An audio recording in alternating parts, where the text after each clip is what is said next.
বিদ্যুৎ সেবায় নিয়োজিতদের সেবামূলক মনোভাব নিয়ে কাজ করার আহ্বান জানিয়েছেন ডেসকো চেয়ারম্যান মোহাম্মদ রফিকুল ইসলাম। আজ রাজধানীর পূর্বাচল ক্লাবের প্রথম সভায় কথা বলেন তিনি।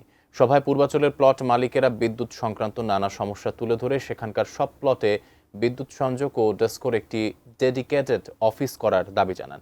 পূর্বাচল নতুন শহর প্রকল্পকে একটি অগ্রাধিকারপ্রাপ্ত প্রকল্প হিসেবে বিবেচনা করে পূর্বাচল উন্নয়ন কর্তৃপক্ষ নামক একটি প্রতিষ্ঠানের অনুমোদন ও এর মাধ্যমে কাজ শুরু করার প্রস্তাব দেন। পূর্বাচল সোসাইটির আহ্বায়ক ডক্টর AYM একরামুল হক আর নিরবিচ্ছিন্ন সেবা পেতে বিদ্যুৎ গ্রহীতাদের বিদ্যুৎ ব্যবহারে সচেতন হওয়ার আহ্বান জানান ডেসকো চেয়ারম্যান রফিকুল ইসলাম।